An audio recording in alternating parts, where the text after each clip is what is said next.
Hi. Are you a concerned citizen dedicated to protecting the taxpayers against fiscally irresponsible government agencies? Why, yes. Would you like to know about the truth behind the Rapid and their upcoming millage to increase our taxes? Sure. The Rapid wants to raise our taxes by 31% in an upcoming millage election on May 3rd. Oh, 31% sounds like a lot, but since transit is one of the lowest levied taxes on our annual property taxes, it comes to only a couple more dollars a month. It's actually less than a 1% increase on overall annual property taxes. Besides, there will be a lot of improvements that will benefit the entire community. And this millage is only the first phase. It's very exciting that this is finally happening. But they need to do a better job of spending the money they already have before asking for more. What do you mean? Did you know that Lansing asks for about 60% more in property taxes and Ann Arbor asks for about 50% more, but offers comparable service levels and efficiencies that the Rapid does? Did you know that people in Flint are currently investing more in their transit than the Rapid does? I did not know that. But did you know that the Rapid loses $4.31 for each and every rider that uses the system? Where did you get that information from? The National Transit Database. Maybe you have heard of it. They collect and report measurements of efficiency and effectiveness for transit authorities in the United States. Really? And it says that the Rapid loses $4.31 per passenger? No. How do you figure that number then? I take their annual operating and capital costs and divide that by how many passengers there were. Did you know that capital costs come from a federal budget and does not fund any of the bus operations? I don't understand. Transit authorities have an operating budget and a capital budget. The federal government allocates capital money to transit authorities only for buildings, facilities, bus purchases, any physical infrastructure of the authority. However, each individual transit authority has to operate their services using local money only, and that is where property taxes come in. I don't get it. Calculating cost per passenger by including annual capital costs would be like calculating how much it costs to drive your car by including the cost of your garage, the driveway, landscaping, and even the house itself. You wouldn't figure your cost of driving by doing that, would you? No. So why are you using that misleading math for the Rapid's efficiencies? It does not matter because they are still inefficient. Passengers should pay for their own ride and not make taxpayers pay for it. Even though the Rapid is actually one of the most cost-effective transit authorities in the country when compared to peer authorities based on similar variables including operating budget, population, and ridership. How do you know that? The National Transit Database. Maybe you have heard of it. They collect and report measurements of efficiency and effectiveness for transit authorities in the United States. You can compare one authority to another. Oh. So, you don't think taxpayers should partially fund public transportation? Correct. Public transportation should be privately operated. It would be more efficient. Really? If privatizing is more efficient, then more transit authorities should be doing that. Can you give me an example of any privately funded transit authority? No. That's because they do not exist. If transit becomes private, then routes would be based on profitability and high demand, and not based on equitable citizen mobility. Therefore, coordination and connectivity with other routes across the system would become inefficient and ineffective. It would negatively affect the mobility needs of passengers. Didn't you know that the number of people who use the Rapid has been on the decline? Where did you find that out? The Rapid continues to break ridership records every year and are on pace to reach 10 million riders this year. Ridership has doubled in 10 years. Why would you say ridership has been declining? Most of the increases in ridership are students. Are students not people? Are they not citizens of the community?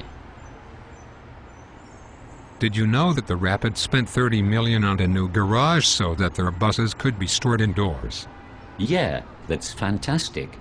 The money spent on the garage was awarded to the Rapid based on the federal monies, which are very little and highly competitive. This money does not come from local property taxpayers. This federal money was available to transit authorities that are effective and efficient. If the Rapid didn't want it, our money we've already paid through federal taxes would have gone to some other city. Is that fiscally responsible? What? Besides, the new garage is a unique, state-of-the-art facility that will economically stimulate its neighboring properties. I don't care. What about the $250,000 piece of art in the front of Central Station? Artwork is all that federal money could have been used for. Public sculptures have been proven to bolster adjacent property values and neighborhood identity, and this particular sculpture was produced by a world-famous artist. We should be proud and grateful for that. Also remember that art money did not and will not ever come from local property taxes. I don't care. Fine. What about the fact that the Rapids buses are 90% empty? How do you figure that? Is it reported anywhere? No, I always see empty buses. Do you ever see empty streets, empty parks, empty sidewalks, empty bike paths, empty police cars, or fire trucks parked idly in their station? Yes.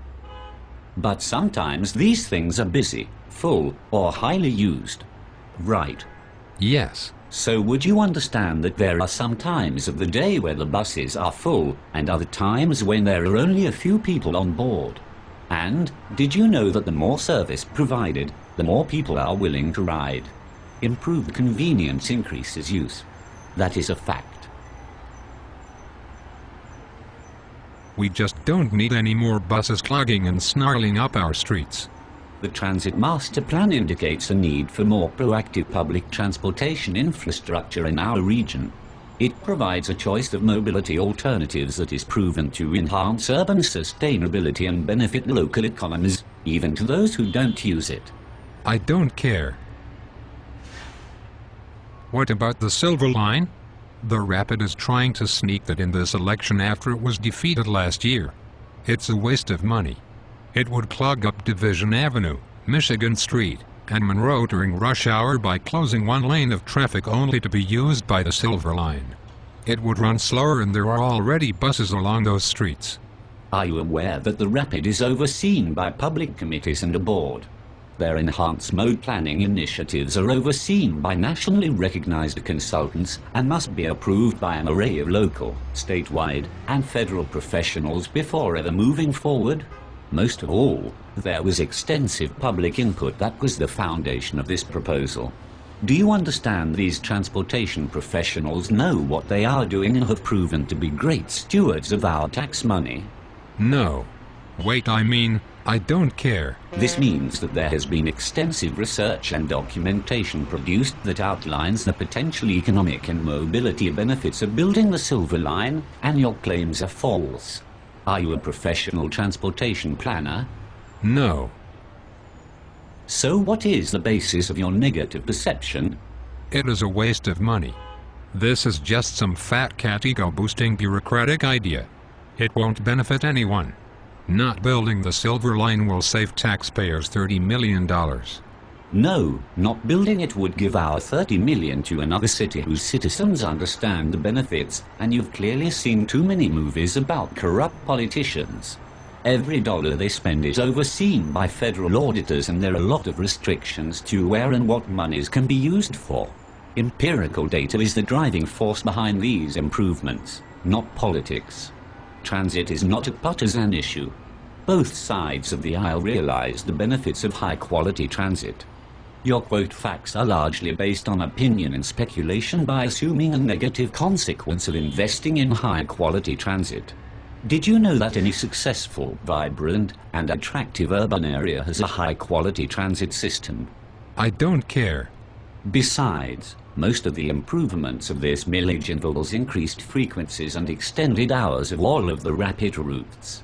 It is important for sustainable urban development, which reduces public costs, maximizes efficient land use, and ultimately increases quality of life. Underinvesting in transit is actually a disinvestment in the advancement of a better community. It is fiscally responsible to support the Rapid. Any rational person will understand that. I don't care.